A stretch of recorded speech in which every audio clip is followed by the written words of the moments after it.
Hey, so we actually just finished CCYC, and I had a lot less free time than I thought I would, so I didn't get a lot of the shots. We're actually currently in the process of tearing down, but it was an incredible experience.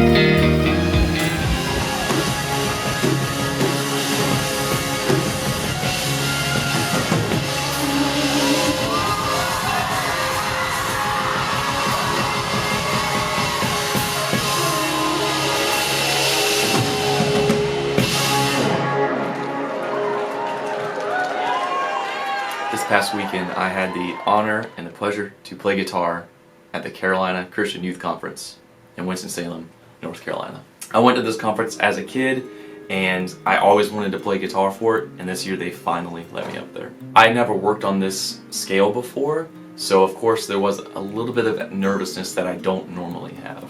There were around 1,400 people in the room. I was outputting signal through hundreds of thousands of dollars worth of audio equipment. So it can be a little bit intimidating if you haven't worked that kind of scale before. And so not only did I have the stress of, making sure I played my guitar parts right, I was also representing myself to a lot of different people. I'd worked with the CCYC team and the production group many times before, but really only in minor ways. These people had seen me around before, but they never saw me as Will Lane, the guitarist. So I had the extra stress of needing to represent myself well. To say, hey, I can operate and execute on this kind of scale, and I can do it well. I was also contracted to make sure a concert Saturday night went well. We brought in a hip-hop/rock group named Roshi. These guys are absolutely incredible.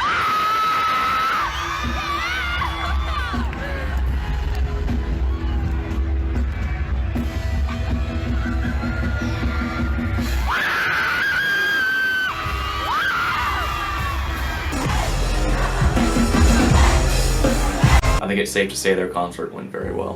When you're on stage at this kind of scale, there's a lot of energy in the room. There's a lot of energy from the crowd, from other members of your band. There's energy from the speakers and how they're interacting with your body. The room felt electric, it felt energized. We started off the entire weekend with Eye of the Tiger.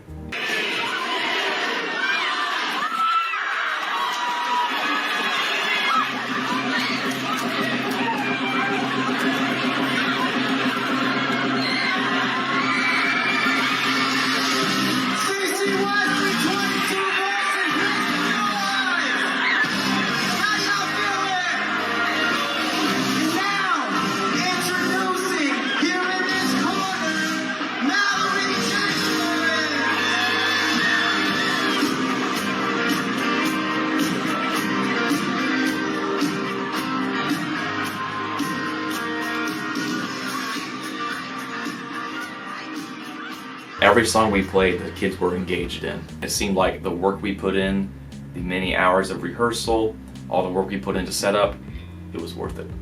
I got myself to a point where I could play all my parts with just the click. Even though when we're on stage, our primary role is to, play music, you need to consider your stage presence. You need to be able to consider how do you connect to the kid that's 10 feet in front of you just as well as you connect to the kid that's 200 feet back in the back of the room. As a guitarist, I also have to tap dance on my pedals to switch my sounds. As the ND, I've also got to look at other members of the band to be sure that nothing's going wrong. So be able to play your parts without you thinking about it, for it to be automatic, is huge when you're working at this scale. The production group we work with, Capital Productions Group, based out of Garner, North Carolina, they were absolutely incredible. Our main interface with the production group was a guy named Adam, who was running monitors. Shout out to Adam. You killed it. We appreciate you. The equipment I brought was, of course, my spaceship pedal board, and I ran stereo into 2 amps, the AC15 hand-wired 1X, and a 68 custom Vibrolux reverb. My main guitar was a thin-line American Elite Telecaster. I also had a solid body American Elite Telecaster as a backup. Let me introduce the man. This is Zach Pendergrass, our drummer. I actually hadn't met him until we started practicing for this event. He's an incredible drummer, very fun guy to hang around. Mike Fenwick is on bass. He's one of my best friends. great musician, great friend. This is Davis. He's also a great hang, great keyboard player. Keys are the bed that the rest of the music lays on, so his job was incredibly important. This is Clint, another one of my best friends and also my roommate. He was doing vocals and rhythm guitar. This is Cruz, another one of my best friends. He was the worship leader. It's because of Cruz that we actually had this opportunity to begin with. And this is Stephanie, one of my favorite female vocalists to work with. Stephanie is one of those people that you can send a song, say this is what we're doing. She's like, okay, and she'll execute it flawlessly. And I'm not sure who this is. He's not important. Here, the oatmeal. We're doing the oatmeal experience. Mighty Morphin. Shut up, Will. Everybody else. Yeah. She gets it. 1, 3, 1, 2, 3. Oatmeal experience. On 3. I think my favorite moment from the conference was the bridge for Touch of Heaven. It's basically just vocals, my guitar, and piano. And I'm playing this dainty, chimey part with this reverb trail that seems like it goes on forever. At the end of the bridge, there's this guitar solo where I basically echo the lead vocal line, but I'm screaming way up top on the guitar. I figured by the time I got to that guitar solo section, I would want to get on my knees, so I actually had to practice playing the part on my knees just in case, to see I could actually do it and not mess something up.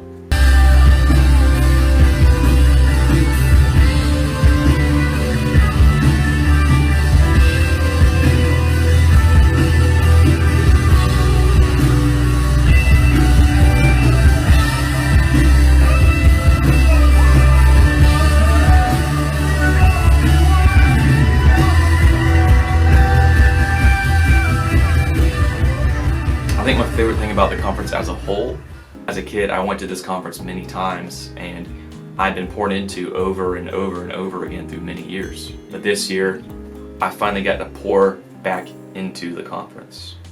You know, at the end of the day, it doesn't matter if I botched a few runs. It doesn't matter if I forgot if we were in B or C sharp. What matters is that we led the kids to the feet of Jesus. And to have a part in that, however big or however small, is a high honor.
I am absolutely exhausted.